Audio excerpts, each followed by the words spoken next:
Assalamualaikum warahmatullahi wabarakatuh. Jumpa lagi dengan Pak Eko di Pak Eko Channel.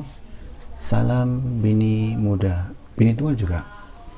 Bekerja, ibadah, niat ikhlas karena Allah, istiqomah.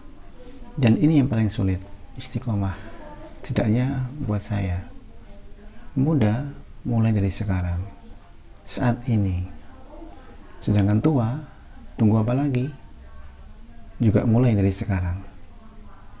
Jadi muda dengan tua sama baiknya, bukan?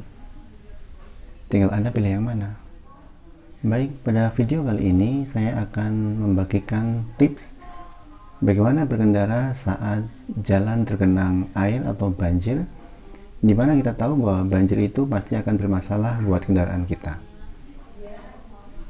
Satu hal yang perlu dilakukan adalah jangan nekat, karena kalau nekat kita tahu bahwa kalau sampai mobil mogok, maka satu, bagaimana kita pulang, bagaimana kendaraan kita, tentu banyak waktu yang terbuang ketika mobil kita mogok dan sebagainya. Apalagi kalau rumah kita jauh, ini tentu menjadi perhatian yang penting buat kita. Nah, ketika kita akan melewati sebuah genangan banjir, maka yang perlu Anda lakukan adalah yang pertama, tips yang pertama adalah amati lokasi. Ini penting buat Anda lakukan ketika Anda terjebak dalam situasi di mana jalan tergenang banjir. Maka pertama, amati lokasi dulu. Perhatikan mobil-mobil yang lewat, yang kendaraan itu atau mobil itu sama dengan kendaraan Anda, atau paling tidak mirip dengan kendaraan Anda. Perhatikan jalan yang dilewati oleh kendaraan lain, kemudian juga perhatikan juga kecepatan kendaraan itu saat melewati banjir.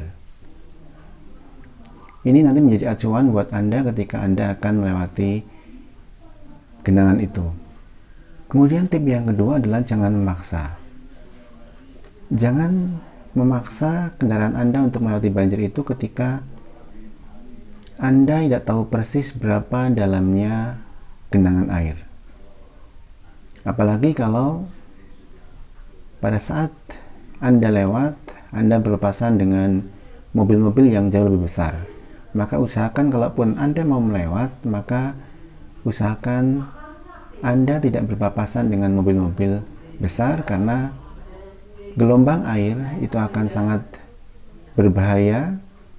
Ketika riak atau gelombang air itu tinggi, maka akan masuk dalam knalpot kendaraan Anda atau akan masuk pada saluran udara kendaraan Anda. Kalaupun Anda memaksakan untuk melewati genangan banjir, maka usahakan paling tidak pastikan bahwa genangan air yang ada itu tidak melebihi dari setengah roda atau separuh roda dari kendaraan Anda. Karena kalau Anda memaksakan diri untuk melewati genangan itu sementara tinggi air itu melebihi dari setengah roda kendaraan Anda, maka tentu ini akan berbahaya, karena dikhawatirkan akan masuk ke dalam lubang pernapasan atau lubang udara, dan juga yang pasti masuk lewat knalpot mobil Anda. Ini akan menyebabkan mobil Anda menjadi mogok. Kemudian tip yang ketiga yang tadi juga sempat saya sampaikan adalah perhatikan gelombang air. Perhatikan tinggi gelombang air. Ini penting karena ketika kendaraan lewat, ketika gelombang air itu tinggi, maka itu akan bisa menyebabkan air masuk ke dalam kendaraan kita. Kita tahu bahwa bagian bawah dari pintu kendaraan itu biasanya separuh dari roda kendaraan kita. Maka usahakan jangan sampai gelombang air itu terlalu besar. Artinya ketika kita lewat pelan, jangan sampai dengan kecepatan tinggi sehingga kemudian gelombang air itu menjadi tinggi.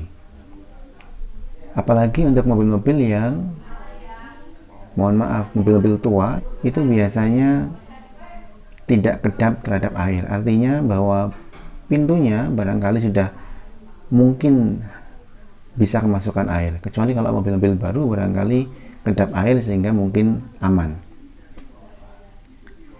Kemudian tip yang keempat adalah perhatikan cuaca pada saat itu. Apakah masih hujan deras atau hujan sudah berhenti?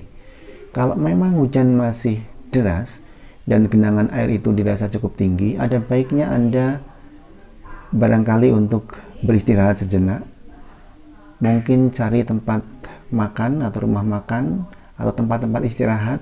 Mungkin Anda bisa berputar balik untuk Anda tunggu sampai kemudian genangan air menjadi surut. Ini perlu Anda lakukan meskipun barangkali Anda akan berpikiran bahwa ini buang waktu. Tetapi ingat, kalau sampai mobil kita mogok, maka kita jauh akan membuang waktu kita ketika mobil kita bermasalah. Maka lebih baik untuk mencari tempat istirahat, kemudian menunggu genangan itu surut.